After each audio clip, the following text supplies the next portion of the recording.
ಒಂದಿಷ್ಟು ವಿಚಾರ ನಿಮಗೆ ತಿಳಿಸ್ಬಿಡ್ತೀನಿ. ಕನ್ನಡ ಬೇರೆ, ಕರ್ನಾಟಕ ಬೇರೆ. ಅಂದ್ರೆ ಸ್ಪರ್ಧಾತ್ಮಕ ಪರೀಕ್ಷೆ ವಿದ್ಯಾರ್ಥಿಗಳಿಗೆ ಕೆಲವು ಸ್ಪೆಸಿಫಿಕ್ ವಿಚಾರಗಳು ಗೊತ್ತಿರ್ಬೇಕು. ಕನ್ನಡ ಬೇರೆ, ಕರ್ನಾಟಕ ಬೇರೆ ಏನಪ್ಪ ಹಿಂಗಂತಾರೆ ಅನ್ಕೋಬೇಡ್ರಿ. ಕರ್ನಾಟಕ ಅಂದ್ರೆ ಅದಕ್ಕೊಂದು ಗಡಿ ಇರುತ್ತೆ. ಅಲ್ಲೇನ್ ಗಡಿ ಇದೆಯಲ್ಲ ಅದು, ಆ ಗಡಿ ಒಳಗಡೆ ಇರುವಂತ ಜಾಗ ಕರ್ನಾಟಕ. ಅದನ್ನ ದಾಟ್ ನಾವು ಆ ಕಡೆ ಹೋಗಕ್ ಬರಲ್ಲ. ಕೇರಳದವರು, ಮಹಾರಾಷ್ಟ್ರದವರು ಎಷ್ಟು ಖ್ಯಾತೆ ಮಾಡ್ತಾರೆ ನಿಮಗೆ ಗೊತ್ತಿರುತ್ತೆ.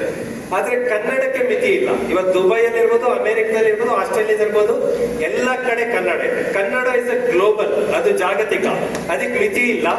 ಯಾಕೆ ಹೇಳ್ಬೇಕು ಅಂದ್ರೆ, ಇವತ್ತು ನಮ್ಗೆಲ್ಲ ಯೂಟ್ಯೂಬ್ ಅಲ್ಲಿ ಒಂದು 20 lakh followers, total social media 40 lakh followers ಇದ್ದಾರೆ. ಕರ್ನಾಟಕದಲ್ಲಿ ಇಷ್ಟು ಜನ ಫಾಲೋವರ್ಸ್ ಅಂತ ಬಹಳ ಜನ ಕೇಳ್ತಾರೆ. ಆಕ್ಚುಲಿ ನಮ್ಗಿರೋ 20 ಲಕ್ಷ ಫಾಲೋವರ್ಸ್ ಅಲ್ಲಿ 5 ಲಕ್ಷ ಜನ ವಿದೇಶದಲ್ಲಿ ಇದ್ದಾರೆ. ಅಮೆರಿಕದಲ್ಲಿ ಒಂದು 2 ಲಕ್ಷ ಫಾಲೋವರ್ಸ್ ಇದ್ದಾರೆ ನನಗೆ. ಅಂದ್ರೆ ಎಂತಂದ್ರೆ ಕನ್ನಡಿಗ. ಕನ್ನಡ ಅನ್ನೋದು ನಮ್ಮ ಭೂಮಿಯ ಮಿತಿಗಿಂತ ದೊಡ್ಡದು. ಆ ಮಿತಿಯನ್ನ ದಾಟಿದ ಭಾಷೆ ಅನ್ನೋದು ನಮಗೆ ಗೊತ್ತಿರ್ಲಿ. ಮತ್ತೆ ಕನ್ನಡದ ವಿಶೇಷತೆ ಒಂದಿಷ್ಟು ಹೇಳ್ಬಿಡ್ತೀನಿ ನಾನು. ಕನ್ನಡ 3ನೇ ಅತ್ಯಂತ ಪ್ರಾಚೀನ ಭಾಷೆ. ಈ ದೇಶದಲ್ಲಿ 22 ಭಾಷೆಗಳು, ಸಂವಿಧಾನ ಭಾಷೆಗಳು ಅಸ್ತಿತ್ವದಲ್ಲಿದ್ದಾವೆ. ಆದ್ರೆ ಹಳೆಯದನ್ನ ಹುಡುಕೊಂಡು ಹೊರಟಾಗ, ಪ್ರಾಚೀನತೆ ಹುಡುಕೊಂಡು ಹೊರಟಾಗ 3ನೇ ಅತ್ಯಂತ ಪ್ರಾಚೀನ ಭಾಷೆ ನಮ್ದು. ಸಂಸ್ಕೃತ, ತಮಿಳಿನ ನಂತರ 3ನೇ ಪ್ಲೇಸ್ ಅಲ್ಲಿ ನಾವೇ ಬರ್ತೀವಿ. 2500 ವರ್ಷ ಹಳೆಯದಾದ ಭಾಷೆ ಕನ್ನಡ. ಈ ಭಾಷೆಗೆ ಜ್ಞಾನಪೀಠ ಬಂದಿರೋದು ಗೊತ್ತು. 8 ಜ್ಞಾನಪೀಠಗಳು ಬಂದಿದೆ. ಹಿಂದಿ ಭಾಷೆಗೆ 12 ಬಂದಿದೆ. ಅಂದ್ರೆ ನಾವು 2ನೇ ಪ್ಲೇಸ್ ಅಂತ ಅನ್ಕೊಂಡು ಬೇಜಾರಾಗಂಗಿಲ್ಲ. ಯಾಕೆಂದ್ರೆ ಹಿಂದಿ 16 ರಾಜ್ಯಗಳಲ್ಲಿ ಪ್ರಮುಖ ಭಾಷೆ. ಕನ್ನಡ ಕರ್ನಾಟಕದಲ್ಲಿ ಮಾತ್ರ ಭಾಷೆ. ಅಂಥದ್ರಲ್ಲಿ ನಾವು ಜ್ಞಾನಪೀಠ ತಗೊಂಡಿದ್ದೀವಿ ಅಂದ್ರೆ ಎಷ್ಟು ರತ್ನಗಳು ನಮ್ಮಲ್ಲಿ ಬಂದಿದೆ ಅಂತ. ಯಾಕಂದ್ರೆ ಈ ರಾಯಬಾಗ್, ಹಾರೋಗೇರಿ ಸುತ್ತಮುತ್ತಲು ಇಷ್ಟು ಅಧಿಕಾರಿಗಳು ಬರ್ತಾರೆ ಅಂದ್ರೆ ಇದು ಕನ್ನಡದ ಒಂದು ಅಸ್ಮಿತೆಯ ಪ್ರತೀಕ ಅಂತ ಹೇಳ್ಕೋಬಹುದು.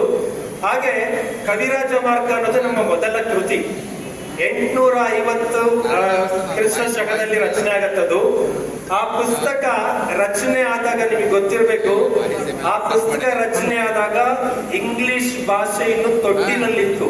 ಅಂದ್ರೆ ಅದ್ರಲ್ಲಿ ಇನ್ನೂ ಪುಸ್ತಕ ಬಂದಿರ್ಲಿಲ್ಲ, ಆ ಭಾಷೆ ಇನ್ನು ಉಟ್ಕೊಂಡಿರ್ಲಿಲ್ಲ. ಅಂತ ಕಾಲದಲ್ಲೇ ನಮ್ದು ಕೃತಿ ರಚನೆ ಆಗಿತ್ತು ಶ್ರೀ ವಿಜಯ ಅವರಿಂದ. ಹಾಗೆ ಚಾಂದ್ ಬರ್ದಾಯಿನವರು ಪೃಥ್ವಿರಾಜ ರಾಸು ಅಂತ ಒಂದು ಕೃತಿ ಬರೀತಾರೆ. ಇಂಗ್ಲಿಷ್ ಅಲ್ಲಿ ಕ್ಯಾಂಟಬರಿ ಟೇಲ್ಸ್ ಅಂತ ಬರೀತಾರೆ. 2 ಪುಸ್ತಕ ಟೈಮ್ ನೋಡ್ರಲ್ಲಿ 1400ರಲ್ಲಿ ಕ್ಯಾಂಟಬರಿ ಟೇಲ್ಸ್, 1200ರಲ್ಲಿ ಚಾಂದ್ ಬರ್ದಾಯ್ ಅವರ ಪೃಥ್ವಿರಾಜ ರಾಸು. ಇದು 2ಕ್ಕಿಂತಲೂ ಪ್ರಾಚೀನ ಭಾಷೆ ನಮ್ದು ಕನ್ನಡ. ನಾವು ಅದಕ್ಕೆ ಹೆಮ್ಮೆ ಪಡ್ಬೇಕು, ಹಿಂದಿಗಿಂತ ಮತ್ತು ಇಂಗ್ಲಿಷ್ಗಿಂತ. ಮತ್ತೆ ಕನ್ನಡದಲ್ಲಿ 50, 49 ಅಕ್ಷರ, 52 ಅಕ್ಷರ ಎಲ್ಲ ಹೇಳ್ತೀವಲ್ಲ, ಏನ್ ಬರಿತೀವಿ ಅದನ್ನ ಮಾತಾಡ್ತೀವಿ. ಅಷ್ಟು ಸ್ಪಷ್ಟ ಭಾಷೆ ಇನ್ನೊಂದಿಲ್ಲ. ಇಂಗ್ಲಿಷ್ ಅನ್ನ ಯಾಕೆ ನಮ್ಮ ಹುಡುಗರು ಕನ್ಫ್ಯೂಸ್ ಮಾಡ್ಕೋತಾರೆ ಅಂದ್ರೆ, ಅಲ್ಲಿ ಒಂದು ಸ್ಪೆಲ್ಲಿಂಗ್ ಬರ್ದಿರ್ತೀವಿ, ಓದ್ಬೇಕಾದ್ರೆ ಬೇರೆ ತರ ಓದ್ಬೇಕು. ಅಂದ್ರೆ ಕೆಲವೊಂದು ಅಕ್ಷರ ಸೈಲೆಂಟ್ ಆಗ್ತವೆ, ಕೆಲವೊಂದು ವರ್ಷ ಆಕ್ಟಿವ್ ಆಗ್ತಿರ್ತವೆ, ಅದೆಲ್ಲ ತಿಳ್ಕೋಬೇಕು. ಬಟ್ ಕನ್ನಡ ಆಗಲ್ಲ. ಏನ್ ಬರೀತೀವೋ ಅದು ಓದ್ತೀವಿ, ಏನ್ ನೋಡ್ತೀವಿ ಅದು ಅರ್ಥ ಮಾಡ್ಕೋತಾ ಇರ್ತೀವಿ. ಹಾಗೆ ಲಾಸ್ಟ್ ಒಂದು ವಿಚಾರ ಹೇಳಿ ನಾನು ಕನ್ನಡದ ಅಸ್ಮಿತೆ ತಿಳಿಸ್ಬಿಡ್ತೀನಿ. ಹಿಂದಿ ಭಾಷೆ ಅನ್ನೋದು ದೇಶದಲ್ಲಿ ಹೆಚ್ಚು ಜನ ಮಾತನಾಡೋ ಭಾಷೆ. ಆದ್ರೆ ಹಿಂದಿ ಅಕ್ಷರ ಬರಿತೀವಲ್ಲ, ಅದು ಹಿಂದಿ ಅಕ್ಷರ ಅಲ್ಲ. ಹಿಂದಿ ಅನ್ನೋ ಒಂದು ಭಾಷೆಗೆ ಸ್ವಂತ ಅಕ್ಷರ ಇಲ್ಲ, ಲಿಪಿ. ಅದು ದೇವನಾಗರಿ ಲಿಪಿ ಬಳಸಿ ಬರೆಯಲಾಗುತ್ತೆ. ಇಂಗ್ಲಿಷ್ ಅನ್ನೋ ಭಾಷೆ ಜಗತ್ತಲ್ಲಿ ಹೆಚ್ಚು ಮಾತಾಡ್ತಾರೆ. ಆ ಭಾಷೆಗೆ ಲಿಪಿ ಇಲ್ಲ, ಸ್ಕ್ರಿಪ್ಟ್. ಆದ್ರೆ ನಮ್ಮ ಕನ್ನಡಕ್ಕೆ ಭಾಷೆನೂ ಇದೆ, ಲಿಪಿನೂ ಇದೆ. ಅದು ನಮ್ಮ ಹೆಮ್ಮೆ. ಹಾಗೆ ಫರ್ಡಿನೆಂಟ್ ಕಿಟಲ್ ಅನ್ನೋ ಡಿಕ್ಷನರಿ ಕೊಡ್ತಾರೆ. ಹಲ್ಮಿಡಿ ಶಾಸನ ಅನ್ನೋದು ಬಹಳ ಹಿಂದೆ ರಚನೆ ಆಯ್ತು ನಮ್ಮ ಹಾಸನ ಜಿಲ್ಲೆಯಲ್ಲಿ. ಈಗ ನಾವು ಖುಷಿ ಪಡೋದೇನಂದ್ರೆ, ನಮ್ಮೂರಲ್ಲಿ ಒಂದು ಶಾಸನ ಸಿಕ್ಕಿದೆ ಶಿಕಾರಿಪುರದಲ್ಲಿ, ತಾಳಗುಂದ ಶಾಸನ ಅಂತ. ಅದನ್ನ ಹುಡ್ಕೊಂಡು ಹೋದ್ರೆ 370ನೇ ಇಸ್ವಿ, ಸುಮಾರು 280 ವರ್ಷ ಹಿಂದಕ್ಕೆ ಶಿಲಾಶಾಸನ ಇತಿಹಾಸ ಹೋಗುತ್ತೆ. ಅಂಥದ್ದೊಂದು ಪ್ರಮುಖ ಭಾಷೆ ನಾವು. ಅಂತ ಭಾಷೆ ನಾಡಿನಲ್ಲಿ ನಾವು ಇದೀವಿ ಅನ್ನೋದು ಖುಷಿ ಪಡೋಣ. ಹಾಗೆ ಸ್ನೇಹಿತರೆ, ಒಂದು ಬೇಜಾರ ಇರುತ್ತೆ, ಯಾವುದೇ ಸಾಹಿತ್ಯ ಸಮ್ಮೇಳನದಲ್ಲಿ ಒಂದು ಹಾಡನ್ನು ಪ್ರಮುಖವಾಗಿ ಹಾಕಲಾಗುತ್ತೆ. ಇನ್ನೊಂದು ಕನ್ನಡ ರಾಜ್ಯೋತ್ಸವ ಟೈಮಲ್ಲಿ ಉದಯವಾಗಲಿ ನಮ್ಮ ಚೆಲುವ ಕನ್ನಡ ನಾಡು ಅಂತ. ಏನ್ ಸರ್ ಅಂತ ಹಾಡಾಕಿದ್ರೆ ಖುಷಿ ಪಡ್ಬೇಕು, ನೀವು ಯಾಕೆ ಬೇಜಾರು ಮಾಡ್ಕೋತೀರಾ ಅಂತ ನಿಮಗೆ ಅನ್ಸ್ತಾ ಇರುತ್ತೆ. ಯಾಕೆ ಬೇಜಾರಾಗುತ್ತೆ ಅಂದ್ರೆ, ಉಯಿಲಗೋಳ ನಾರಾಯಣ ಅವರು ಬರ್ದಿದ್ದು ಉದಯವಾಗಲಿ ನಮ್ಮ ಚೆಲುವ ಕನ್ನಡ ನಾಡು ಅಂತ. ಹೆಚ್ಚು ಕಡಿಮೆ 1 ಶತಮಾನ ಮುಗಿದೋಯ್ತು. ಈಗ್ಲೂ ನಾವು ಏನ್ ಮಾಡ್ತಾ ಇದೀವಿ ಅಂದ್ರೆ, ಉದಯವಾಗಲಿ ಅಂತಾನೆ ಇದೀವಿ. ಮತ್ತೆ ಯಾವಾಗ ಉದಯಿಸೋದು? ಉದಯಿಸ್ಬೇಕು ಅಂತಂದ್ರೆ ನಾವು ನೀವು ಕನ್ನಡವನ್ನ ಉಳಿಸಬೇಕು, ಕನ್ನಡವನ್ನ ಕಾಪಾಡಬೇಕು, ಕನ್ನಡವನ್ನ ಬಳಸಬೇಕು. ಅವಾಗ ಕನ್ನಡ ತನ್ನ ಪ್ರಾಮುಖ್ಯತೆಯನ್ನು ಗಳಿಸ್ಕೊಳ್ಳುತ್ತೆ ಅಂತ ಹೇಳ್ತಾ ಸ್ಪರ್ಧಾ ಜಗತ್ತು ವಿಷಯಕ್ಕೆ ಬಂದ್ಬಿಡ್ತೀನಿ. ವಿಚಾರಕ್ಕೆ ಬಂದಾಗ ನಮ್ಮ ಹುಡುಗರು ಏನೇನೋ ಸ್ಪರ್ಧೆಗಳ ಬಗ್ಗೆ ಭಯ ಇರುತ್ತೆ, ಯಾರ ಜೊತೆ ಸ್ಪರ್ಧೆ ಮಾಡ್ಬೇಕು ಅಂತ. ನಾನೊಂದು ಕಾಂಪಿಟೇಷನ್ ಮಾಡ್ತೀನಿ ಅಂದ್ರೆ ಯಾರ ಜೊತೆ ಕಾಂಪೀಟ್ ಮಾಡ್ಬೇಕು, ಯಾರ ಜೊತೆ ಕಾಂಪೀಟ್ ಮಾಡ್ಬೇಕು ಅನ್ನೋ ವಿಚಾರ ಫಸ್ಟ್ ಕ್ಲಿಯರ್ ಇತ್ತು ಅಂದ್ರೆ ಮಾತ್ರ ನಾವು ಸ್ಪರ್ಧೆನಲ್ಲಿ ಗೆಲ್ಲಕ್ ಸಾಧ್ಯ. ಬಹಳಷ್ಟು ವಿದ್ಯಾರ್ಥಿಗಳು, ಪೋಷಕರು ಪ್ರಾಬ್ಲಮ್ ಮಾಡ್ಕೊಳ್ತಾ ಇರೋದೇನು ಅಂದ್ರೆ, ಪಕ್ಕದ ಮನೆಯ ಮಗುವ ಮಾರ್ಕ್ಸ್ ಜಾಸ್ತಿ ಬಂತು ಅಂದ್ರೆ ನಿಮಗೆ ಪೇನ್ ಆಗ್ತಾ ಇರುತ್ತೆ. ಪೇನ್ ಜೊತೆಗೆ ಜಲಸ್, ಹೊಟ್ಟೆ ಕಿಚ್ಚು ಅಂತೀವಿ ನಾವು, ಹೊಟ್ಟೆ ಕಿಚ್ಚು ಸ್ಟಾರ್ಟ್ ಆಗ್ತಾ ಇರುತ್ತೆ. This is a major problem. Competition ಅಂದ್ರೆ ಅದಲ್ಲ. ಕಾಂಪಿಟೇಷನ್ ಇನ್ನೊಬ್ರ ಜೊತೆ ಮಾಡ್ತಾ ಇದೀವಿ ಅಂದ್ರೆ ದಟ್ ಈಸ್ ನೆಗೆಟಿವ್ ಎನರ್ಜಿ. ಆ ಎನರ್ಜಿ ಇಟ್ಕೊಂಡು ಯಾವ ಮನುಷ್ಯನು ಯಶಸ್ಸು ಸಾಧಿಸಲು ಸಾಧ್ಯ ಇಲ್ಲ.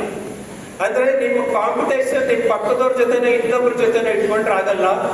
ಇವತ್ತು ಕಾಂಪಿಟೇಷನ್ ಹಾರೋಗೇರಿ ಲೆವೆಲ್ ಅಲ್ಲಿ ಇಲ್ಲ, ಬೆಳಗಾವ್ ಲೆವೆಲ್ ಅಲ್ಲಿ ಇಲ್ಲ, ರಾಜ್ಯ ಮಟ್ಟದಲ್ಲಿಲ್ಲ, ದೇಶದ ಮಟ್ಟದಲ್ಲಿ, ಜಾಗತಿಕ ಮಟ್ಟದಲ್ಲಿದೆ. ಅದ್ರ ಜೊತೆ ಕಾಂಪೀಟ್ ಮಾಡಬೇಕು ಅಂದ್ರೆ we compete with our own self. ನಮ್ಮ ಜೊತೆಗೆ ನಾವು ಮಾಡ್ಕೋಬೇಕು. ನಿನ್ನೆ ನಾನು ಏನಿದ್ದೆ, ಇವತ್ತು ನಾನು ಏನಾಗಿದ್ದೀನಿ, ನಾಳೆ ನಾನು ಏನಾಗ್ತೀನಿ. ನಿಮ್ ಮಗುಗೆ ಇದನ್ನ ಟ್ರೈನಿಂಗ್ ಕೊಡ್ರಿ. ನಿನ್ನ ಮಾರ್ಕ್ಸ್ 98 ಇದೆ, ಪಕ್ಕದ ಮನೆ ಮಗು 99 ಇದೆ, ಯೋಚನೆ ಮಾಡಬಾರ್ದು. ನಂದು 98 ಇದೆ, ನಾನು 99ಕ್ಕೆ ಹೋಗ್ತೀನಿ. This is a positive energy. Psychology ಏನ್ ಹೇಳುತ್ತೆ ಅಂದ್ರೆ, ಯಾವಾಗೂ ಮನಃಶಾಸ್ತ್ರ ಬಿಟ್ಟು ಹೋಗ್ಬಾರ್ದು. ಇನ್ನೊಬ್ಬರನ್ನ ಕಂಪೇರ್ ಮಾಡ್ಕೊಂಡು ಕಾಂಪಿಟೇಷನ್ ಮಾಡಕ್ ಹೋದಾಗ ಒಬ್ಬ ವ್ಯಕ್ತಿಯ ದೇಹದಲ್ಲಿ ಸೆಲ್ಗಳು ಆಕ್ಟಿವೇಟ್ ಆಗಲ್ಲ, ಬದಲಾಗಿ ಡಿಮೋಟಿವೇಟ್ ಆಗ್ತಾವ. ನಾನು ಏನಿದ್ದೀನಿ, ನಾನು ಹಿಂಗಿರ್ಬೇಕಾ ಹಿಂಗಿರ್ಬೇಕು ಅಂತ ಯೋಚನೆ ಮಾಡಿದಾಗ ಶಕ್ತಿ ಸೃಷ್ಟಿ ಆಗುತ್ತೆ. ಹಾಗಾಗಿ ನನ್ನ ಮಾರ್ಕ್ಸಿನ ಜೊತೆ ನಾನು ಸ್ಪರ್ಧೆ ಮಾಡಬೇಕು, ನನ್ನ ದೌರ್ಬಲ್ಯಗಳನ್ನ ಮೆಟ್ಟಬೇಕು. ಅವಾಗ ನಾವು ಮೇಲಕ್ಕೆ ಬರ್ತೀವಿ. ಯಾವತ್ತು ಇನ್ನೊಬ್ಬರ ಜೊತೆ ಕಾಂಪೀಟ್ ಮಾಡಬಾರ್ದು. ಲೆಟ್ಸ್ ಸಿ, ಇದಕ್ಕೆ ಫಾರ್ಮುಲಾ ಏನು ಅಂದ್ರೆ, ದಿನಕ್ಕೆ 1% ಆದ್ರೂ ಇಂಪ್ರೂವ್ ಆಗಬೇಕು. 1% ಆದ್ರೂ. ಈಗ ನೀವು ನನ್ನ ಯೂಟ್ಯೂಬ್ಗೆ ಹೋಗಿರಿ, ವಾಪಸ್ back to go to YouTube. ಇವತ್ತು ಹೋದ್ಮೇಲೆ ಸಂಜೆ ಮಂಜುನಾಥ್ ಸರ್ ಓಲ್ಡ್ ವಿಡಿಯೋಸ್ ಅಂತ ಹೊಡಿರಿ. ಒಂದು 8 ವರ್ಷದಿಂದ ಯೂಟ್ಯೂಬ್ ಅಲ್ಲಿ ಇದೀವಿ. ಅವತ್ತು ನನಗೆ ನಿಂತ್ಕೊಂಡು ಮಾತಾಡುವ ಧೈರ್ಯ ಇರ್ತಿಲ್ಲ. ಹಾಯ್ ಸ್ನೇಹಿತರೆ, ನಾನು ಮಂಜುನಾಥ್, ಹಿಂಗ್ ನಡುತ್ತಾ ಇದ್ದೆ. ವಾಯ್ಸ್, ನನ್ನ ಪವರ್, ನನ್ನ ಎನರ್ಜಿ ಎವ್ರಿ ಡೇ ರೈಸ್ ಮಾಡ್ಕೊತಾ ಬರ್ತಾ ಇದೀವಿ. ನಾಟ್ ಓನ್ಲಿ ಸಬ್ಸ್ಕ್ರೈಬರ್, ನನಗೆ ಸಬ್ಸ್ಕ್ರೈಬರ್ ಬೇಕಾಗಿಲ್ಲ. ನನ್ನ ಎನರ್ಜಿ ರೈಸ್ ಆಯ್ತು ಅಂದ್ರೆ ಆಟೋಮೆಟಿಕ್ಲಿ ಸಬ್ಸ್ಕ್ರೈಬರ್ ಬಂದೇ ಬರ್ತಾರೆ. That reason what I say, every day 1% improve ಆಗಬೇಕು. 8 ಗಂಟೆಗೆ ಎದ್ದೇಳ್ತಾ ಇದ್ದ ಸೋಂಬೇರಿ ಇವತ್ತು 5 ಗಂಟೆಗೆ ಎದ್ದೇಳ್ತೀನಿ. That is my improvement. ನನ್ನ ಬಾಡಿಯಲ್ಲಿ ದೌರ್ಬಲ್ಯ ಇತ್ತು, ಮಟ್ಟ ಹಾಕಿ ಮೇಲಕ್ಕೆ ಬಂದೆ. ಅನಾರೋಗ್ಯ ಇತ್ತು, ಮಟ್ಟ ಹಾಕಿ ಮೇಲಕ್ಕೆ ಬಂದೆ. ಎವ್ರಿ ಡೇ ಇಂಪ್ರೂವ್ ಆಗಬೇಕು. ಇವತ್ತು 45 ವರ್ಷ ಮುಗಿದೋಯ್ತಾ ಮಂಜುನಾಥ್? ಇಲ್ಲ, every day improvement. Narendra Modiji ಅವರು 76 ವರ್ಷ ಮುಗಿದೋಯ್ತಾ? ಇಲ್ಲ, every day improvement. Siddaramaiah sir 75 ವರ್ಷ ಮುಗಿದೋಯ್ತಾ? ಇಲ್ಲ, ಎವ್ರಿ ಡೇ ಇಂಪ್ರೂವ್ಮೆಂಟ್. ಅಷ್ಟಷ್ಟು ವಯಸ್ಸಲ್ಲಿ ಅವ್ರ ಇಂಪ್ರೂವ್ಮೆಂಟ್ ನೋಡ್ತಾ ಇದ್ದಾರೆ. ನಮ್ಮ ಹುಡುಗರು 17, ಅವರು 70, ದೇವೇಗೌಡರು 90, ನಮ್ಮ ಹುಡುಗರು 19. 19ಕ್ಕೆ ಸುಸ್ತಾಗಿ ಕುತ್ಕೋತಾ ಇದ್ದೀರಾ. ದೇವೇಗೌಡರು ಈಗ ಸಮಾವೇಶ ಮಾಡ್ತಾ ಇದ್ದಾರೆ ಹಾಸನದಲ್ಲಿ 23ಕ್ಕೆ. ಅಂದ್ರೆ 90ರ ಏಜ್ ಅಲ್ಲೂ ಇಂಪ್ರೂವ್ಮೆಂಟ್ ಯೋಚನೆ ಮಾಡ್ತಾರಲ್ಲ, ದಟ್ ಈಸ್ ಕಾಲ್ಡ್ ಕಾಂಪಿಟೇಷನ್. ಹಂಗಾಗಿನೇ ಅವ್ರು ಪ್ರಧಾನಿ ಆಗಿದ್ದು. ನಾವೇನು ಆಗ್ತಾ ಇಲ್ಲ, ಯಾಕೆಂದ್ರೆ ನಮ್ಮ ಇಂಪ್ರೂವ್ಮೆಂಟ್ ಕಡೆ ಗಮನ ಕೊಡ್ತಾ ಇಲ್ಲ. ಇದ್ರೆ ಸುಮ್ಮನೆ ಹೇಳಿದ್ರೆ ಪ್ರಯೋಜನ ಇಲ್ಲ. ನೀವ್ ಹೇಗಿದ್ದೀರೋ ಒಂದು, ದಟ್ ಈಸ್ 1. ಅದೇ ತರ 365 ದಿವಸನೂ ಇದ್ದೀರಿ ಅಂತ ಇಟ್ಕೊಳ್ರಿ. ಹೇಗಿದ್ದೀರಾ ಹಾಗೆ 365 ದಿವಸನೂ ಇದ್ರೆ 365 ಇರುತ್ತದೆ, ಒಂದೇ ಇರುತ್ತೆ, ಏನು ಚೇಂಜ್ ಆಗಲ್ಲ. ಜಸ್ಟ್ 1 ಪಾಯಿಂಟ್ ಇಂಪ್ರೂವ್ಮೆಂಟ್ ಮಾಡ್ಕೊಂಡ್ರೆ 37ರಷ್ಟು ಇಂಪ್ರೂವ್ಮೆಂಟ್ ಆಗ್ತೀವಿ ಆಫ್ಟರ್ ಎ ಇಯರ್, 1 ವರ್ಷದ ನಂತರ. ಈಗ ಬರೋಣ ಸ್ಪರ್ಧೆ. ಸ್ಪೆಷಲಿ ನಮ್ಮನ್ನು ಕರೆದಿರೋದು ಕಾಂಪಿಟೇಟಿವ್ ಎಕ್ಸಾಮ್ಸ್ ಬಗ್ಗೆ ಮಾತಾಡ್ಬೇಕು ಅಂತಾನೆ. ನಾನು ಏನೇನೋ ಮಾಡಿಲ್ಲ. UPSC ಪರೀಕ್ಷೆಗಳು 1,000 ಹುದ್ದೆ ಅವರೇಜ್ 1 ವರ್ಷಕ್ಕೆ ಇರುತ್ತೆ. 10 ಲಕ್ಷ ಆಸ್ಪಿರೆಂಟ್ಸ್, 10 ಲಕ್ಷ. ಹಾಗಾದ್ರೆ ಎಷ್ಟು ಜನಕ್ಕೆ ಜಾಬ್ ತಗೊಳ್ಳೋ ಚಾನ್ಸ್ ಇದೆ? ಒಬ್ಬರಿಗೆ ತಗೋಬಹುದು. 1,000ದಲ್ಲಿ ಒಬ್ಬ ತಗೋಬಹುದು. 999 ಜನಕ್ಕೆ ಆಗಲ್ಲ. ನಂಬರ್ 2, KS ಹುದ್ದೆಗಳು. ರೀಸೆಂಟ್ ಡಾಟಾ ಹೇಳೋದಾದ್ರೆ 400 ಹುದ್ದೆ ಕಾನ್ಫರ್ ಆಗುತ್ತೆ. 4 ಲಕ್ಷ ಅಪ್ಲಿಕೇಶನ್ ಬರುತ್ತೆ. 1:1000. 1000ದಲ್ಲಿ ಒಬ್ಬ ಆಗ್ಬೇಕು. ಹೋಗ್ಲಿ ಇನ್ನೊಂದು ಹೋಗೋಣ, ನೀಟ್ ಎಕ್ಸಾಮ್, ಮೆಡಿಕಲ್ ಸೀಟ್ ತಗೊಳ್ಳೋದು. ಅದನ್ನ ನಮ್ಮ ಹುಡುಗರು ಬಹಳ ದೊಡ್ಡ ಎಕ್ಸಾಮ್ ಅನ್ಕೊಂಡ್ಬಿಟ್ಟಿದ್ದೀರಾ. UPSC ಮಾಡ್ತೀನಿ ನಾನು ಅಂತೀರಾ. UPSC 1:1000 competition. But you come here, NEET exam ನಲ್ಲಿ 21 ಲಕ್ಷ ಸೀಟ್ ಇದೆ ಗವರ್ಮೆಂಟ್ ಸರ್ಕಾರ ಒಟ್ಟು ಮೆಡಿಕಲ್ ಸೀಟು. ಅದರಲ್ಲಿ 1.2 ಲ್ಯಾಕ್, 1,20,000 ಸೀಟ್ ಇದೆ. 21 ಲಕ್ಷ ಕಾಂಪಿಟೇಷನ್ ಮಾಡ್ತಾರೆ. ಅಂದ್ರೆ 18 ಜನರಲ್ ಓಪನಿಂಗ್ ಮೆಡಿಕಲ್ ಸೀಟ್ ಸಿಗುತ್ತೆ ಟ್ರೈ ಮಾಡಿದ್ರೆ. ನಮ್ಮ ಹುಡುಗರು ಅದನ್ನ ಮಹಾನ್ ಎಕ್ಸಾಮ್ ಅನ್ಕೋತೀರಾ. ಅದು ಫೇಲ್ ಆದ ಕೂಡಲೇ ನಾನು KS ಮಾಡ್ತೀನಿ ಅಂತೀರಾ. KS 1ಕ್ಕೆ 1000 ಹುದ್ದೆ. ಮೆಡಿಕಲ್ ನೀಟ್ ಅಲ್ಲಿ ಇರೋ ಕಾಂಪಿಟೇಷನ್ 1ಕ್ಕೆ 18 ಮಾತ್ರ. ಇಲ್ಲ ಸರ್, ನಮ್ಮ ಮಕ್ಕಳು ಫೀಸ್ ಎಲ್ಲ ಕೊಟ್ಟು ಹೋಗಕ್ಕಾಗಲ್ಲ, ಗವರ್ಮೆಂಟ್ ಸೀಟು. ನೀಟು 60,000 ಸೀಟ್ಗಳು ಗವರ್ಮೆಂಟ್ ಸೀಟ್. 3 ಲಕ್ಷ ರೂಪಾಯಿಯಲ್ಲಿ ಡಾಕ್ಟರ್ ಆಗ್ತಾರೆ. 3 ರಿಂದ 4 ಲಕ್ಷ. ಎಷ್ಟಿದೆ ಅದು? 60,000 ಗವರ್ಮೆಂಟ್ ಸೀಟ್ ಇದೆ, 60,000. 60,000 ಕಾಂಪಿಟೇಷನ್ ಎಷ್ಟು? 21 ಲಕ್ಷ. ಒಂದು ಸೀಟ್ಗೆ 35 ಜನರ ನಡುವೆ ಮಾತ್ರ ಸ್ಪರ್ಧೆ. ನೀವು ಇದಕ್ಕೆ ಹೆದರ್ಕೊಂಡು ನಾವು ಕಾಂಪಿಟೇಷನ್ ಅಷ್ಟು ಟಫ್ ಇದೆ, ಇಷ್ಟು ಟಫ್ ಇದೆ ಅಂತೀರಿ ಅಂದ್ರೆ, ಒಂದು ಸೀಟ್ಗೆ 35 ಜನರ ನಡುವೆ ಮಾತ್ರ ಗೆಲ್ಬೇಕು. ಬಟ್ ಕಾಂಪಿಟೇಷನ್ ಜಗತ್ತು ಎಷ್ಟು ಟಫ್ ಇದೆ ನಿಮಗೆ ತೋರಿಸ್ತೀನಿ. ನೀವೀಗಾಗ್ಲೇ ಎತ್ಕೊಂಡ್ ಬಂದಿದ್ದೀರಲ್ಲ, ನಾವು ಆಲ್ರೆಡಿ ದೊಡ್ಡ ರೇಸ್ ಅನ್ನೇ ಗೆದ್ಬಿಟ್ಟಿದೀವಿ. ನಾವು ಈ ಭೂಮಿ ಮೇಲೆ ಹುಟ್ಟಿದೀವಿ ಅಂದ್ರೇನೆ ಒಂದು ಕಾಂಪಿಟೇಷನ್ ಗೆದ್ದೇ ಹುಟ್ಟಿರೋದು. What is that competition? ಅದೊಂಥರ ಬಯಾಲಜಿ. ಏನದು ಬಯಾಲಜಿ? ತಂದೆ ತಾಯಿಯ ಮಿಲನದ ನಂತರ ನಾವು ಹುಟ್ಟಿವಿ. ತಂದೆಯಿಂದ ಹೊರಟ ಸ್ಪರ್ಮ್, ವೀರ್ಯಾಣು, ಸೆಮನ್ ಅಂತ ಕರಿತೀವಿ. 30 ಕೋಟಿ ಸೆಮನ್ಗಳು ಹೋಗ್ತಾವ ತಾಯಿಯ ಗರ್ಭ ಸೇರಕ್ಕೆ. 30 ಕೋಟಿ. 30 ಕೋಟಿಯಲ್ಲಿ ಫೈನಲಿ ತಾಯಿಯ ಗರ್ಭವನ್ನು ರೀಚ್ ಆಗೋದು ಜಸ್ಟ್ ಎಷ್ಟು? 200 ಮಾತ್ರ. ಅದರಲ್ಲಿ ಒಂದು ಸರ್ವೈವ್ ಆಗಿ ಉಳ್ಕೊಂಡ ನಂತರ ನಾವು ಹುಟ್ಟಿರೋದು. ಅಂದ್ರೆ ನಾವು ಹುಟ್ಟಬೇಕಾದ್ರೆ ಕಾಂಪಿಟೇಷನ್ ಗೆದ್ಬಿಟ್ಟಿದೀವಿ. 30 ಕೋಟಿ ಸೆಮೆನ್ಗಳ ನಡುವೆ ಸ್ಪರ್ಧೆ ಮಾಡಿ, ಆದ್ರೆ ನಮ್ಮ ಸಹೋದರರ ಬೀಟ್ ಮಾಡ್ಕೊಂಡು ಗೆದ್ದಿದೀವಿ ನಾವು. ಆಲ್ರೆಡಿ ಗೆದ್ದು ಬಂದವರು ಈ 1:35, 1:1000 ಕಾಂಪಿಟೇಷನ್ ಗೆದ್ದು ತಕ್ಕೋದಲ್ಲ. Already we are winner. ಈ 7 ಕಾಂಪಿಟೇಷನ್ ಬೇಕಾದ್ರೆ ಅದನ್ನ ನಿಜವಾಗ್ಲೂ ಬಹಳ ಮಜಾ ಇದೆ. ಅದು ಆ ಲೈಂಗಿಕ ಶಾಸ್ತ್ರದ ದೊಡ್ಡ ವಿಚಾರ. ಅದು 30 ಕೋಟಿ ಸೆಮನ್ ನಡುವೆ ಸ್ಪರ್ಧೆಯಲ್ಲಿ ಒಬ್ಬ ಸೆಮನ್ ಗೆಲ್ತಾನೆ. ಆ ಗೆದ್ದ ಸೆಮನ್ ನಾನು. ಒಬ್ಬ ಸೆಮನ್ ಗೆಲ್ತಾಳೆ, ಆ ಸೆಮನ್ ನೀವು ಹುಟ್ಟಿದೀರಾ. ಆ ಸ್ಪರ್ಧೆ ನೋಡ್ರಿ ಎಷ್ಟಿದೆ ಅದು. 1:1.5 ಲ್ಯಾಕ್ ಸ್ಪರ್ಧೆ. ಅದನ್ನ ಚೀತೆಗ ಗೆದ್ದಾಗ ಹೋಗಿದೆ. ಲೆಟ್ಸ್ ಸಿ ಜಗತ್ತಿನಲ್ಲಿ ಸ್ಪರ್ಧೆ ಎಷ್ಟು ದೊಡ್ಡದಿದೆ ಅರ್ಥ ಮಾಡ್ಕೊಳ್ಳಿ. ಬರೀ ನೀಟು, KS, IAS ಗೆ ಭಯ ಪಡ್ತೀರಿ ಅಂದ್ರೆ ವಿಚ್ ಇಸ್ ದ ಕಾಂಪಿಟೇಷನ್? 11 ಜನರ ಟೀಮ್ ಅದು. 11 ಜನರ ಟೀಮ್ ಅಂದ್ರೆ 11 ಜನಕ್ಕೂ ನೀವು ಬರ್ಬೋದಾ ಅಂದ್ರೆ ಇಲ್ಲ. ಒಂದ್ 5-6 ಜನ ಹೋಗಲ್ಲ. 15 ವರ್ಷ ಅವ್ರನ್ನ ಬಿಟ್ಕೊಡಕ್ ಆಗಲ್ಲ. ಉಳಿದಿರೋದೆಷ್ಟು? 5 ಸೀಟು. 5 ಸೀಟಿಗೆ ಎಷ್ಟು ಯುವಕರು ಇಷ್ಟಪಟ್ಟು ಕೋಟಿ ಯುವಕರಿಗೆ ಬಯಕೆ ಇದೆ, ನಾನು ಕ್ರಿಕೆಟರ್ ಆಗ್ಬೇಕು ಅಂತ. ಅಂತದ್ರಲ್ಲಿ 5 ಸೀಟಲ್ಲಿ ಬರ್ಬೇಕು. ನಿಮ್ಮ UPSC, ನಿಮ್ಮ KPSC, ನಿಮ್ಮ ನೀಟು ಇಷ್ಟು ಟಫ್ ಇದೆಯಾ? ನೋ. Let's see tennis. ಜಗತ್ತಿಗೆ ಒಂದೇ ಒಂದು ಟ್ರೋಫಿ ಸಿಗೋದು. ವಿಂಬಲ್ಡನ್ ಒಂದೇ, ಆಸ್ಟ್ರೇಲಿಯನ್ ಓಪನ್ ಒಂದೇ. ಜಗತ್ತಿನ ಒಬ್ಬರಾಗೋದಕ್ಕೆ ಕಷ್ಟಪಟ್ಟು ಗೆಲ್ತಾ ಇರ್ತಾರೆ. ಅದರಲ್ಲೂ ಇವರೆಲ್ಲ ನಡಾಲ್ ಅವರೆಲ್ಲ ಬಂದ್ರು ಅಂದ್ರೆ ಹೆಚ್ಚು ಕಡಿಮೆ 20 ವರ್ಷ ಒಬ್ಬರೇ ಉಳ್ಕೊತಾರೆ. ಅಂತದ್ರ ನಡುವೆ ಒಬ್ಬ ಹುಡುಗ ಉದಯಿಸ್ಬೇಕಲ್ಲ. ಹಾಗೆ ಹೇಗಿದೆ ಕಾಂಪಿಟೇಷನ್? Let's see. ಜಗತ್ನಲ್ಲಿ ಒಬ್ಬನೇ ಫಾಸ್ಟೆಸ್ಟ್ ಓಟಗಾರ ಆಗೋದು ಒಬ್ಬನೇ. ಒಲಿಂಪಿಕ್ಸ್ ಅಲ್ಲಿ 100 ಮೀಟರ್ ಗೆಲ್ಬೇಕು. ಅಂತ ಕಾಂಪಿಟೇಷನ್ ಯುವಕರು ಬರ್ತಾ ಇರ್ಬೇಕಾದ್ರೆ ನೀವು ಇದನ್ನೇ ಕಾಂಪಿಟೇಷನ್ ಅಂತ ಭಯ ಪಡೋದು ಬೇಕಾಗಿಲ್ಲ. ಉಸೇನ್ ಬೋಲ್ಟ್ ಮಾಡಿರೋ ರೆಕಾರ್ಡ್ ಇವತ್ತಿಗೂ ಬ್ರೇಕ್ ಆಗ್ತಾ ಇಲ್ಲ. ಈಸ್ ರಿಟೈರ್ಡ್ ಫ್ರಮ್ 4 ಇಯರ್ಸ್ ಆಯ್ತು. ರೆಕಾರ್ಡ್ ಬ್ರೇಕ್ ಮಾಡಕ್ಕಾಗಲ್ಲ. ಆ ತರದ ಸ್ಪರ್ಧೆ ಇದೆ. Let's see film industry. Film industry ಅಂದ್ರೆ ಬಹಳ ಸುಲಭ ಇಲ್ಲ.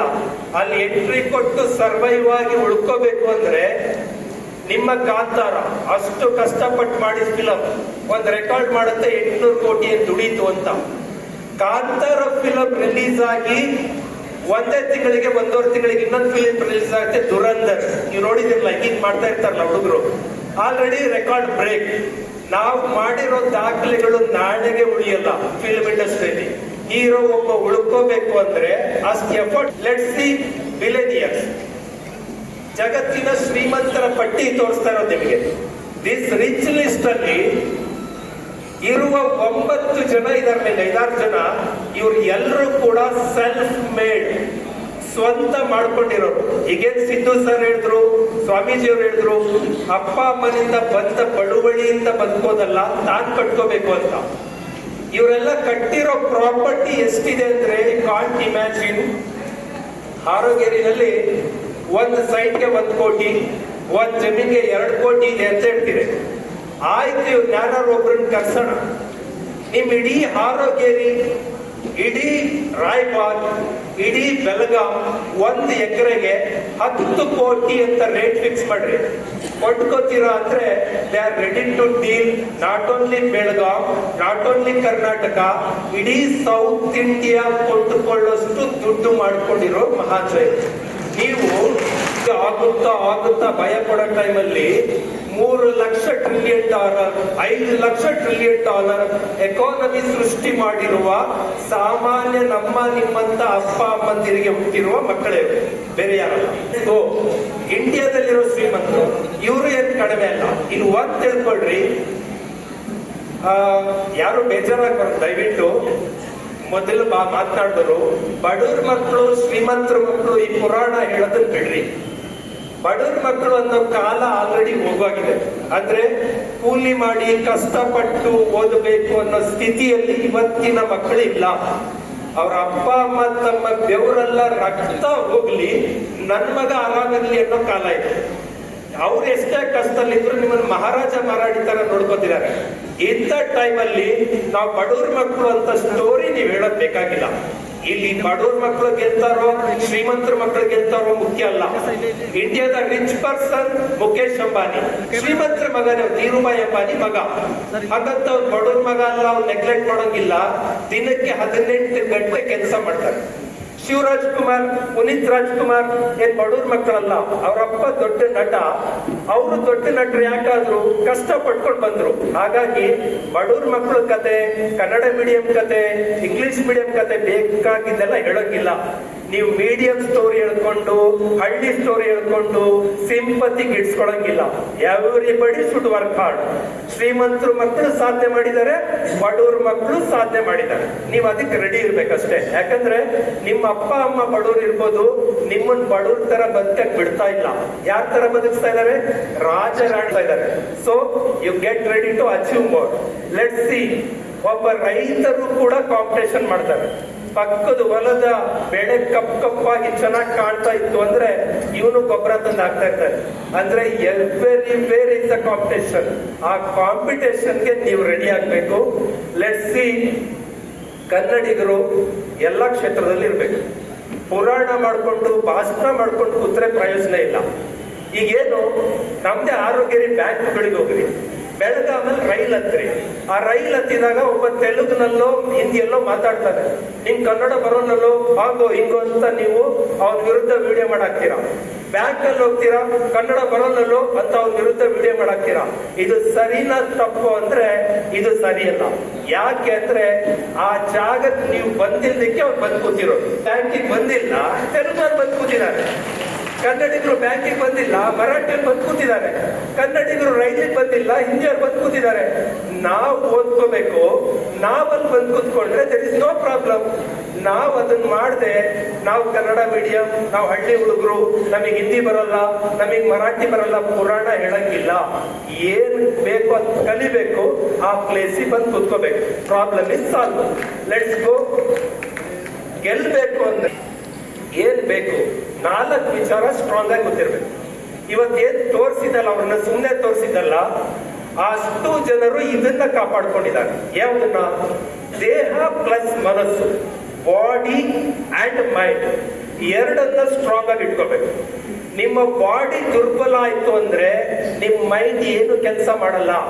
ಇವತ್ತಿನ ಪೇರೆಂಟ್ಸ್ ಯುವಕರು ಫಸ್ಟ್ ಅರ್ಥ ಮಾಡ್ಕೊಳ್ರಿ. ಸಿಕ್ಕಾಪಟ್ಟೆ ಓದ್ಬಿಟ್ರೆ ಉದ್ಧಾರ ಆಗ್ತಾರೆ ಮಕ್ಕಳು ಅಂತ ಅನ್ಕೊಳಂಗಿಲ್ಲ. ಬಾಡಿಯಲ್ಲಿ ಈಚ್ ಸೆಲ್ ಸ್ಟ್ರಾಂಗ್ ಇದ್ರೆ ಮಾತ್ರ ಬ್ರೈನ್ ಸ್ಟ್ರಾಂಗ್. ಮೈಂಡ್ ಎಲ್ಲಿದೆ ಅಂತ ಹುಡುಕಿದ್ರೆ ನಿಮ್ಮನ್ಸಲ್ಲಿ ಹೋಗಿ ಕೇಳ್ರಿ, ಸರ್ ವೇರ್ ಇಸ್ ಮೈಂಡ್? ನೀವೆಲ್ಲ ಏನ್ ತಿಳ್ಕೊಂಡಿದ್ದೀರಿ? ಯಾವ್ದೋ ಡಬ್ಬ ಮೋಟಿವೇಶನ್ ಕೇಳ್ಕೊಂಡು ಮೈಂಡ್ ಎಲ್ಲಿದೆ, ಇಲ್ಲಿದೆ, ಮೈಂಡ್ ಎಲ್ಲಿದೆ, ಇಲ್ಲಿದೆ. ನೋ, ಮೈಂಡ್ ಇಲ್ಲಿದೆ ಅಂತ ಯಾರು ಹೇಳಲ್ಲ. ಇಲ್ಲಿರೋದು ಮೈಂಡ್ ಅಲ್ಲ, ಏನು ಬ್ರೈನ್. ಬ್ರೈನ್ನೇ ಮೈಂಡ್ ಅಲ್ಲ. ಈಗ ಓದುವಾಗ ಬ್ರೈನ್ ಬೇಕು ಅಂತೀರಾ. ಯಾವ್ದೋ ಹುಡುಗ ಹುಡುಗಿ ಲವ್ ಅಲ್ಲಿದ್ದಾರೆ, ಪ್ರೀತಿಯಲ್ಲಿ.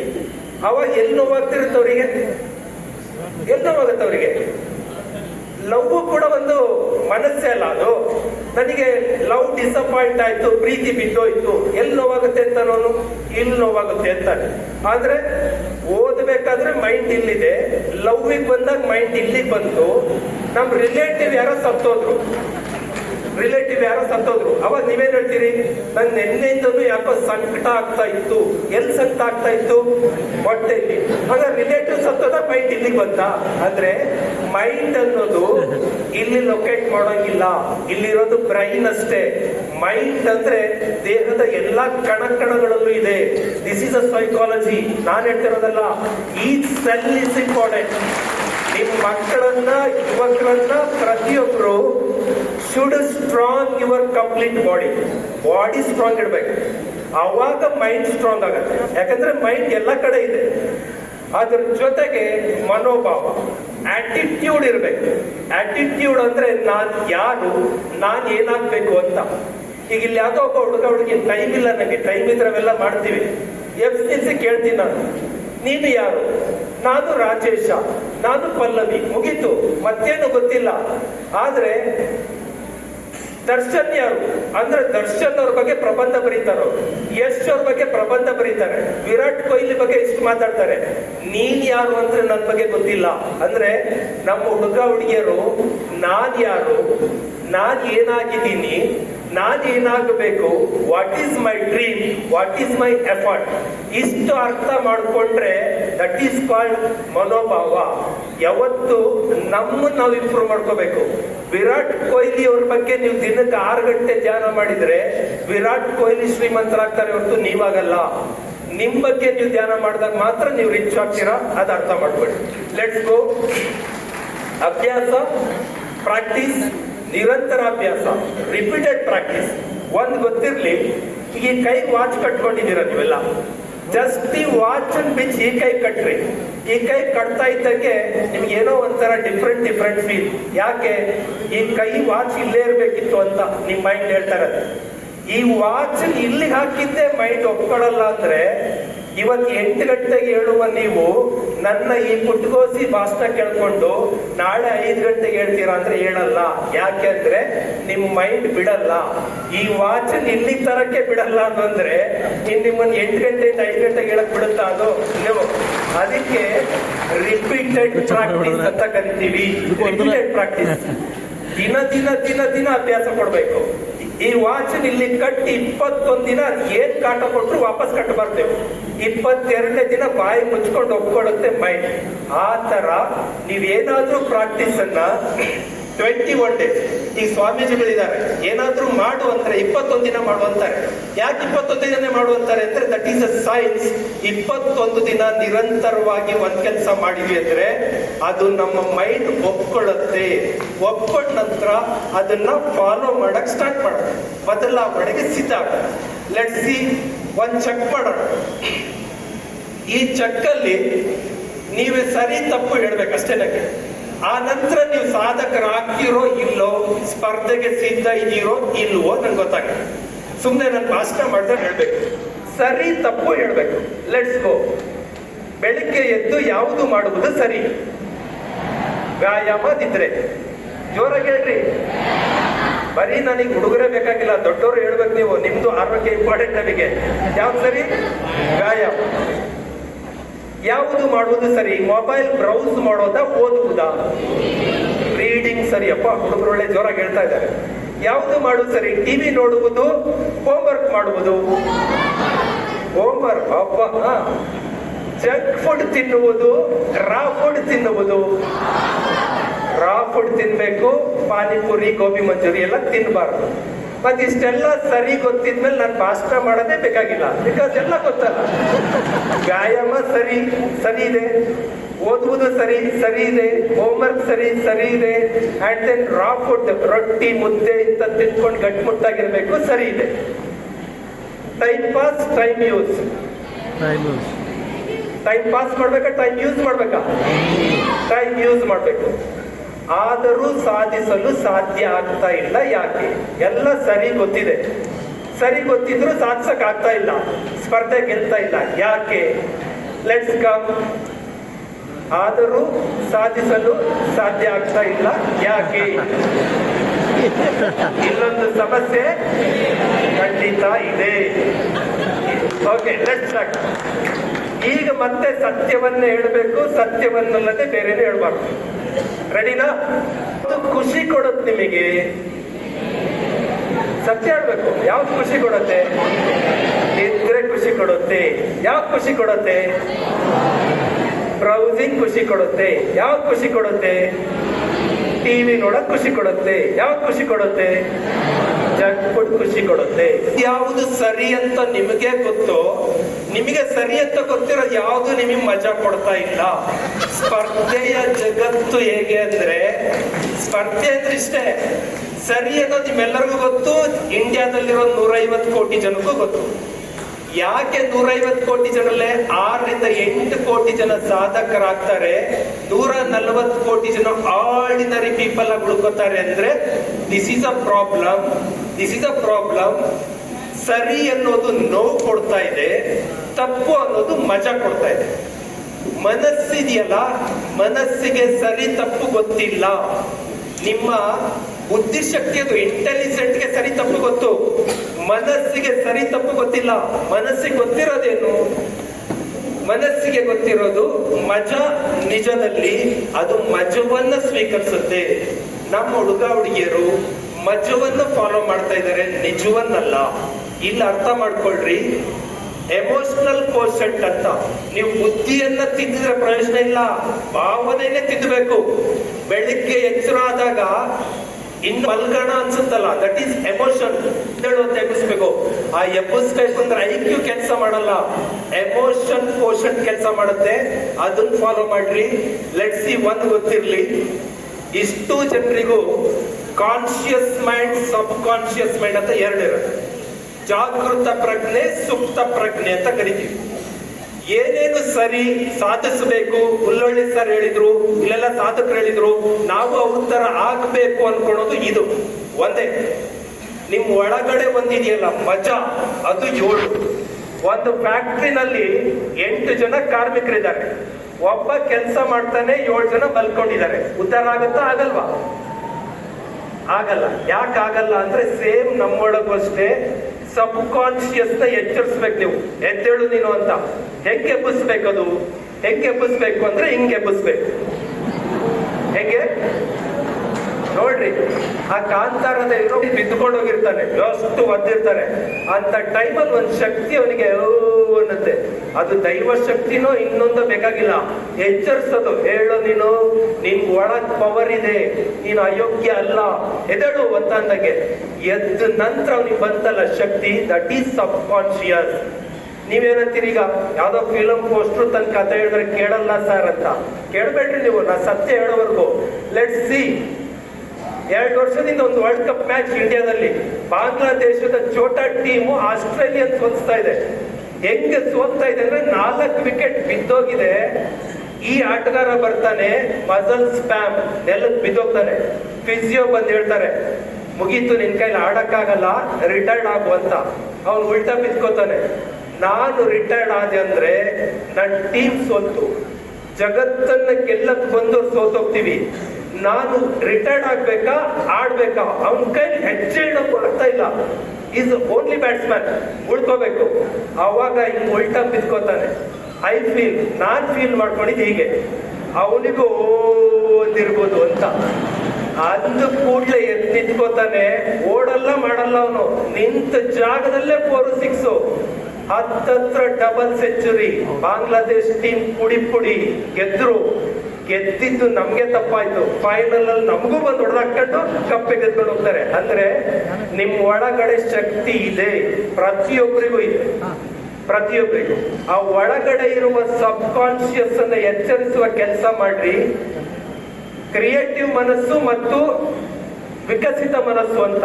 ನಾವೆಲ್ಲ ಮಂಗನಿಂದ ಮಾನವಾಗಿದ್ದೀವಿ ಸರ್. ಮಂಗನಿಂದ ಮಾನವರಾಗಿದೀವಲ್ಲ, ಮಂಗ ಹೇಗೆ ಅಂದ್ರೆ ಕಾಡಲ್ಲಿ ಗುಡುಗು ಸಿಡ್ಲು ಬಂತು ಓಡೋಗ್ತಾ ಇತ್ತು, ಮಿಂಚು ಬಂತು ಓಡೋಗ್ತಾ ಇತ್ತು, ಮಳೆ ಬಂತು ಓಡೋಗ್ತಾ ಇತ್ತು, ಹುಲಿ ಸಿಂಹ ಏನ್ ಬಂದ್ರು ಹಿಂಗ್ ಓಡಕ್ ಕೊಟ್ಟರೆ ಒಪ್ಕೊಳ್ತಾ ಇತ್ತು. ಅದೇ ಮಂಗದಿಂದ ಬೆಳೆದ ಮೈಂಡ್ ನಮ್ಮೊಳಗಿದೆ. ಈ ಮೈಂಡ್ ಏನ್ ಮಾಡುತ್ತೆ, ರಾತ್ರಿ ಇಷ್ಟೆಲ್ಲ ಭಾಷಣ ಕೇಳಿದ್ರಿ, ಬಿರಾದರ್ ಸರ್, ಉಲ್ಲೋಳಿ ಸರ್, ಸ್ವಾಮೀಜಿಗಳು, ನಂದು ಎಲ್ಲ ರಾತ್ರಿ ಡಿಸೈಡ್, ನಾಳೆ ಬೆಳಗ್ಗೆಯಿಂದ 5 ಗಂಟೆಗೆ ಹೇಳ್ತೀನಿ, ನಾನು ಸಾಧನೆ ಮಾಡ್ತೀನಿ. That is creative mind. ಬೆಳಿಗ್ಗೆ 5 ಗಂಟೆಗೆ ಅಲಾರಾಮ್ ಹೊಡಿತಾ ಇದ್ದಂಗೆ ಈ ಮೈಂಡ್ ಸ್ಟಾರ್ಟ್ ಮಾಡುತ್ತೆ. ರಾತ್ರಿ ಮಲಗಿದಾಗ 12 ಗಂಟೆ, ಈಗ 5 ಗಂಟೆ. ನಿಮ್ ಸೈನ್ಸ್ ಟೀಚರ್ ಏನ್ ಹೇಳಿದ್ರು, ದಿನಕ್ಕೆ 8 ಗಂಟೆ ಮಲಗಬೇಕು. ಸ್ವಾಮೀಜಿಯವ್ರು ಏನ್ ಹೇಳಿದ್ರು, 8 ಗಂಟೆ ಮಲಗಬೇಕು. ನೀನ್ ಮಲಗಿರೋದು 5 ಗಂಟೆ, ಇನ್ನೆಷ್ಟು ತಾಸು ಮಲಗೋ? 3. ಆದ್ರೂ ಹೇಳೋಣ ಅನ್ಸುತ್ತೆ, ಎಷ್ಟು ಚಳಿ ಇದೆ, ಈ ಚಳಿಯಲ್ಲಿ ನೀನು ಬೆಡ್ ಶೀಟ್ ತೆಗೆದು ಎದ್ದು ಬಿಟ್ರೆ ನಿನ್ ಜ್ವರ ಬಂದ್ರೆ ಏನ್ ಮಾಡ್ತೀಯ, ತಲ್ಲೋ ಬಂದ್ರೆ ಏನ್ ಮಾಡ್ತೀಯ? ಯಾರು ಗೆಲ್ತಾರೀಗ ಅನ್ನೋದೇ ಇಂಪಾರ್ಟೆಂಟ್. ಸೃಜನಾತ್ಮಕ ಮನಸ್ಸು ಇದ್ದವರು ಬ್ಲಾಂಕೆಟ್ ಕಿತ್ತು ಬಿಸಾಡಿ ಎದ್ದು ಬರ್ತಾರೆ.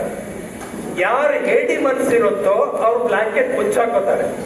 ಯಾರು ಬ್ಲಾಂಕೆಟ್ ಕಿತ್ತು ಬಿಸಾಡಿದ್ರೋ ಅವರೆಲ್ಲರೂ ಸಾಧಕರೇ. ನೀವಿವತ್ತು 18-20 ವರ್ಷದ ಹುಡುಗರಿದ್ದೀರಾ. 6-7 ವರ್ಷದ ಹುಡುಗರ ಕಥೆ ಹೇಳ್ತೀನಿ. 7 ವರ್ಷದ ಹುಡುಗ ಡೆಲ್ಲಿಯಲ್ಲಿ ಚಳಿ ಅಂದ್ರೆ 3 ಡಿಗ್ರಿ 2 ಡಿಗ್ರಿ ಬರುತ್ತೆ. ನಿನ್ನೆ ಆರೋಗ್ಯ ಇದು 10 ಡಿಗ್ರಿ ಅಷ್ಟೇ. ನೀವು ಇದಕ್ಕೆ ಗಡಗಡ ಅಂತೀರಾ, 3 ಡಿಗ್ರಿ ಡೆಲ್ಲಿ. ಅಂತ ಡಿಗ್ರಿ ಒಳಗಡೆ 8 ವರ್ಷದ ಹುಡುಗ ಒಬ್ಬ ಬ್ಲಾಂಕೆಟ್ ಕಿತ್ತಾಕೊಂಡು ಬಂದ, ಕ್ರಿಕೆಟ್ ಸ್ಟೇಡಿಯಂಗೆ ಬಂದ, ಪ್ರಾಕ್ಟೀಸ್ ಮಾಡ್ದ. 8, 9, 10, 11, 12, 5 ವರ್ಷ ಪ್ರಾಕ್ಟೀಸ್ ಮಾಡ್ದ. ಆ ಪ್ರಾಕ್ಟೀಸ್ ಮಾಡಿದ ಫಲನೇ ಒಬ್ಬ ವಿರಾಟ್ ಕೊಹ್ಲಿ ಹುಟ್ಟಿದ. ವಿರಾಟ್ ಕೊಹ್ಲಿ ಅನ್ಕೊಂಡಿರೋದು. ಈಗ ಒಬ್ಬ ಹುಡುಗ ಸೂರ್ಯವಂಶಿ. ಎಂತ ಸೂರ್ಯವಂಶಿ? ವೈಭವ್ ಸೂರ್ಯವಂಶಿ. 14 ವರ್ಷದ ಹುಡುಗ ಇಡೀ ಜಗತ್ತಿನ ಬ್ಯಾಟ್ಸ್ಮನ್ ಗಳಿಗೆಲ್ಲ ಬೆವರಿಳಿಸ್ತಾನೆ ಅಂದ್ರೆ 6 ವರ್ಷಕ್ಕೆ ಪ್ರಾಕ್ಟೀಸ್ ಸ್ಟಾರ್ಟ್ ಮಾಡ್ದ. 4 ಗಂಟೆಗೆ ಹೇಳ್ತಾ ಇದ್ದ.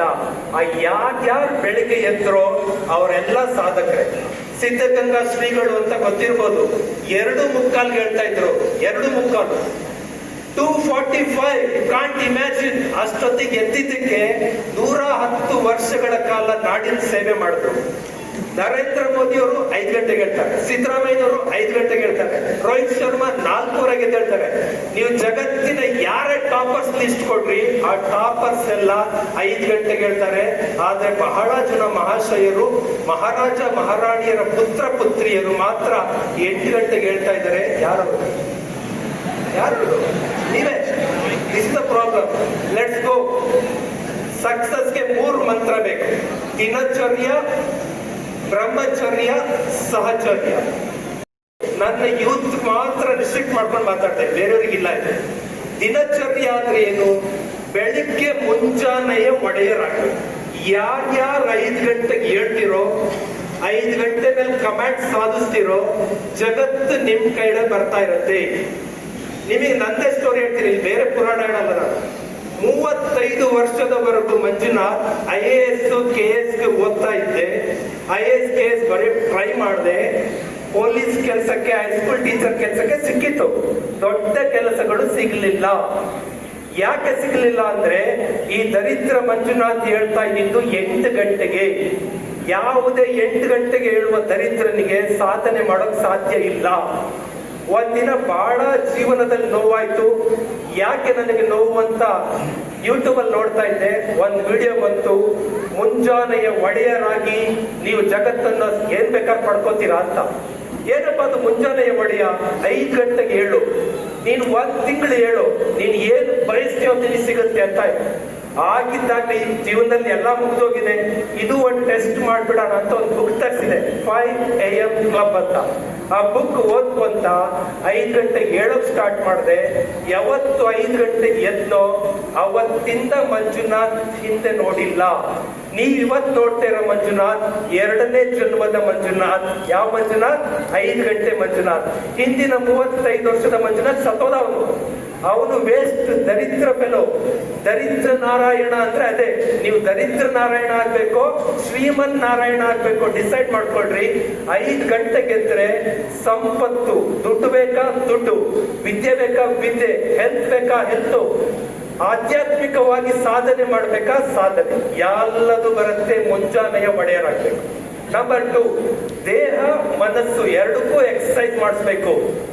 ದೇಹಕ್ಕೆ ಎಕ್ಸರ್ಸೈಸ್ ಗೊತ್ತು, ಮನಸ್ಸಿಗೆ ಎಕ್ಸರ್ಸೈಸ್ ಸಿಂಪಲ್ ಹೇಳ್ಬಿಡ್ತೀನಿ ನೋಡ್ರಿ. ಇದು ಬಹಳ ಜನ ಹೇಳ್ತಾರೆ, ಹೋಗ್ಬಿಡ್ತಾರೆ, ಏನ್ ಮಾಡ್ಬೇಕು ಗೊತ್ತಿಲ್ಲ. ಮನುಷ್ಯ 1 ನಿಮಿಷಕ್ಕೆ 20 ಸರಿ ಉಸಿರಾಡ್ತೀವಿ. 20 ಸರಿ ಎಳ್ಕೊಂಡು ಬಿಡ್ತೀವಿ. ನಿಮಗೆ ಗೊತ್ತಿಲ್ದಿದ್ರು ಆಗ್ತಾ ಇರೋದು. ಅದನ್ನ ಕಡಿಮೆ ಮಾಡ್ಬೇಕು. ಏನ್ ಕಡಿಮೆ? 1 ಸರಿ ಎಳ್ಕೊಂಡ್ರಿ 3 ಸೆಕೆಂಡ್, ಸ್ಟಾಪ್ 3 ಸೆಕೆಂಡ್, ಬಿಡೋದು 3 ಸೆಕೆಂಡ್, 9 ಸೆಕೆಂಡ್ಗೆ ಒಂದೇ ಉಸಿರಾಟ ಆಯ್ತು. ಅಲ್ಲಿಗೆ 1 ನಿಮಿಷಕ್ಕೆ 6 ರಿಂದ 7 ಸರಿ ಅಷ್ಟೇ ಉಸಿರಾಡ್ತೀರಾ. ಈ ಉಸಿರಾಟದ ಪ್ರಾಕ್ಟೀಸ್ ಮಾಡಿದಾಗ ನಿಮ್ಮ ಫೋಕಸ್, ಇಂಟೆಲಿಜೆನ್ಸ್, ಮೆಮೊರಿ ಎಲ್ಲವೂ ಇಂಪ್ರೂವ್ ಆಗ್ತಾ ಬರುತ್ತೆ. ಜಸ್ಟ್ ಬಹಳ ದೊಡ್ಡ ಪ್ರಾಣಾಯಾಮ ಅಲ್ಲ. ಉಸಿರು ಎಳ್ಕೊಂಡ್ರಿ, ಸ್ಟಾಪ್ ಮಾಡಿದ್ರಿ, ಬಿಟ್ರಿ. ಈ ಟೈಮ್ ಟೇಕ್ಸ್ ಲಾಂಗ್ ಅಷ್ಟೇ. ಮನಸ್ಸಿನ ವ್ಯಾಯಾಮ, ಸರಿಯಾದ ಫುಡ್ ಜೊತೆಗೆ 365 ಮೈನಸ್ 1 ಮ್ಯಾಥಮೆಟಿಕ್ಸ್ ಪ್ರಕಾರ 364. ಬಟ್ ಸಕ್ಸಸ್ ಜರ್ನಿಯಲ್ಲಿ ದಿಸ್ ಇಸ್ 0. ಇಲ್ಲಿ ಬೆಳಿಗ್ಗೆನೆ ಸರ್ಗಳು ಬಂದು ನನಗೆ ಕೆಲವರೆಲ್ಲ, ಸರ್ ನಾ ಅಸಿಸ್ಟೆಂಟ್ ಪ್ರೊಫೆಸರ್ ಆಗ್ತಾ ಇದ್ದೆ, 1 ಮಾರ್ಕ್ಸ್ ಅಲ್ಲಿ ಮಿಸ್ ಆದೆ, ನಾನು KS ಆಗ್ತಾ ಇದ್ದೆ, 1 ಮಾರ್ಕ್ಸ್ ಅಲ್ಲಿ ಮಿಸ್ ಆದೆ ಅಂತ ಹೇಳ್ತಾ ಇದ್ರು. ಅವಾಗೆಲ್ಲ ನನಗೆ ಅನ್ಸ್ತಾ ಇದ್ದಿದ್ದು 1 ಮಾರ್ಕ್ಸ್ ಅಲ್ಲಿ ಇವ್ರು ಮಿಸ್ ಆಗಿಲ್ಲ, ಆ 1 ಮಾರ್ಕ್ಸ್ ಅಲ್ಲಿ ಇವ್ರು ಮಿಸ್ ಮಾಡ್ಕೊಂಡಿದ್ದಾರೆ ಅಂತ. ಏನಿದು ಅಂದ್ರೆ ಇಂಡಿಯಾದಲ್ಲಿ ಹಬ್ಬಗಳು 15-20 ಬರ್ತಾವೆ. 15-20 ಆ 15-20 ಹಬ್ಬಗಳಿಗಂತೂ ನೀವು ರಜಾಲೆ. ಜೊತೆ ನಿಮ್ಮ ರಿಲೇಟಿವ್ಸ್ ಜಾಸ್ತಿ ಭಾರತೀಯರಿಗೆ. ಒಂದು 15-20 ರಿಲೇಟಿವ್ ಮನೆ ಹಬ್ಬಗಳು, ಮದುವೆಗಳು, ಎಂಗೇಜ್ಮೆಂಟ್ಗಳು, ಇತ್ತೀಚೆಗೆ ಬರ್ತ್ಡೇ ಕೇಕ್ ಕಟ್ ಮಾಡೋಕ್ಕೂ ಹೋಗ್ಬೇಕು. ಅವೊಂದು 15-20. ಹಿಂಗೆ 365ರಲ್ಲಿ ಸಿಕ್ಕಾಪಟ್ಟೆ ದಿನ ಹಾಳು ಮಾಡ್ತಾ ಹೋದ್ರೆ ಸರ್ವನಾಶ. ಯಾಕೆ ಹೇಳ್ತೀನಿ ಅಂದ್ರೆ, ಇದೊಂದು ಟೆಸ್ಟ್ ಮಾಡಿದ್ದೀನಿ ನಾನು. ನನ್ನ ಫ್ರೆಂಡ್ ನಾನು ಒಟ್ಟಿಗೆ ಓದ್ತಾ ಇದ್ವಿ, ಟೈಮ್ ಟೇಬಲ್ ಹಾಕೊಂಡು ಓದ್ತಾ ಇದ್ವಿ. 180 ದಿನ ಓದೋಣ, ಇಬ್ರು ಪ್ರೊಫೆಸರ್ ಆಗ್ತೀವಿ ಅಂತ ಡಿಸೈಡ್. ಆ 180 ದಿನದಲ್ಲಿ ಅವ್ರು 1 ದಿನ ತಪ್ಪಿಸ್ಕೊಂಡು ಹೋದ. ನಮ್ ಕಡೆ ಮಾರಿ ಹಬ್ಬಗಳು ಅಂತ ಮಾಡ್ತಾರೆ, ನಾನ್ ವೆಜ್ ಊಟ. ಬುಧವಾರ ದಿನ ಕೋಳಿ ಕುರಿ ಕಡ್ದು ದೊಡ್ಡದ ಹಬ್ಬ. ಅದನ್ನ ಊಟಕ್ಕೆ ಹೋಗ್ಲೇಬೇಕು ಅಂತ 1 ದಿನ ರಜೆ ಹಾಕೊಂಡು ಹೋಗ್ತಾರೆ. ಅವತ್ತು ಇಂಗ್ಲಿಷ್ ಓದ್ಬೇಕಿತ್ತು ನಾವು.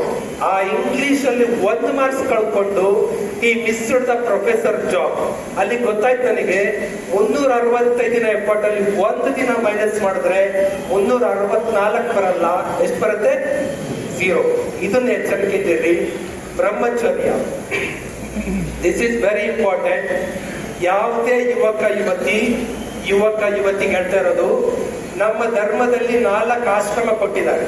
25 ವರ್ಷ, 50 ವರ್ಷ, 75 ವರ್ಷ, 100 ವರ್ಷ. ಬ್ರಹ್ಮಚರ್ಯ, ಗೃಹಸ್ಥ, ಸನ್ಯಾಸ, ವಾನಪ್ರಸ್ಥ. 25 ವರ್ಷದವರೆಗೂ ಬಾಡಿನ, ಮೈಂಡನ್ನ ಕಂಟ್ರೋಲ್ ಮಾಡಿಟ್ಕೋಬೇಕು. ಬ್ರಹ್ಮಚರ್ಯದ ಪಾಲನೆ ದಾಟೋದು ಅಂದ್ರೆ ಮದ್ವೆ ಆಗೋದು ಅಷ್ಟೇ ಅಲ್ಲ. ಇವತ್ತಿನ ಯುವಕ ಯುವತಿಯರು 5ನೇ ಕ್ಲಾಸಲ್ಲಿ, 6ನೇ ಕ್ಲಾಸಲ್ಲಿ ಅದಕ್ಕೆ ಲವ್ ಅಂತ ವ್ಯಾಖ್ಯಾನ ಕೊಟ್ಕೊಂಡು ಮನ್ಸಾಳ್ ಮಾಡ್ಕೊತಾ ಇದೀರಿ. 5-6 ಸ್ಟ್ಯಾಂಡರ್ಡ್ ಹುಡುಗರು, ಹೈಸ್ಕೂಲ್ ಅಂತೂ 20% ಲವ್ ಸ್ಟೋರಿ, PUC ಬಂದ್ರೆ 60% ಲವ್ ಸ್ಟೋರಿ. ಈ ತರ ಸ್ಟಾರ್ಟ್ ಆದ್ರೆ ಸಕ್ಸಸ್ ಬರಲ್ಲ. Control your mind. ಗಂಡು ಹುಡುಗ ಹೆಣ್ಣು ಹುಡುಗಿಯ ಮೇಲೆ ವ್ಯಾಮೋಹಗೊಳ್ಳದೆ ಇರಬೇಕು. ಹುಡುಗಿಯೊಬ್ಬಳು ಹುಡುಗನ ಮೇಲೆ ವ್ಯಾಮೋಹಗೊಳ್ಳದೆ ಇದ್ದು 25 ವರ್ಷದವರೆಗೂ ಫೋಕಸ್ ಆಗಿದ್ದರೆ ಏನು ಬೇಕಾದ್ರೂ ಸಾಧಿಸ್ತೀರಾ. ಹಿಂಗಂತಿದ್ದಕ್ಕೆ ನೀವೇನಂತೀರಾ ಅಂದ್ರೆ, sir Virat Kohli love story ನೋಡಿಲ್ವಾ ಅಂತೀರಿ. ವಿರಾಟ್ ಕೊಹ್ಲಿ ಲವ್ ಸ್ಟಾರ್ಟ್ ಆದಾಗ 28 ವರ್ಷ, ನಿಮ್ದಾಗಲೇ 17ಕ್ಕೆ ಶುರು ಆಗಿರ್ತೈತೆ. This the problem. ಸಾಧಿಸಿದ ನಂತರ ನೀವೇನಾದ್ರೂ ಮಾಡ್ಕೊಳ್ರಿ. ಸಾಧನೆಗೆ ಮೊದಲು ಬ್ರಹ್ಮಚರ್ಯ, ಶಿಸ್ತು ಅಂಡ್ ಲಾಸ್ಟ್ ಸಹಚರ್ಯ. ನಿಮ್ ಜೊತೆಗಿರೋರು ಇಂಪಾರ್ಟೆಂಟ್. ಇಲ್ಲೆಲ್ಲ ಇಷ್ಟು ಜನ ಯಾಕೆ ಹಿಂಗಾದ್ರು ಅಂದ್ರೆ ಅವ್ರ ಜೊತೆಗಿರೋರು ಆ ತರ ಇದ್ದಿದ್ದಕ್ಕಾದ್ರು ಒಂದ್ ಚೆಕ್ ಮಾಡ್ತೀನಿ. 5 ಜನ ಯಶಸ್ವಿ ವ್ಯಕ್ತಿಗಳ ಜೊತೆಗಿದ್ರೆ 600 ಯಾರು? ನೀವೇ. 5 ಜನ ಉತ್ತಮ ಜನರ ಸಹವಾಸದಲ್ಲಿದ್ರೆ 600 ಯಾರು? ನೀವೇ. 5 ಜನ ಇಡಿಯಟ್ಗಳ ಸಹವಾಸದಲ್ಲಿದ್ರೆ 600 ಯಾರು? ಇಷ್ಟು ಹೇಳ್ತಾ ನಾನು ಮಾತು ಮುಗಿಸ್ತೀನಿ. ಧನ್ಯವಾದ.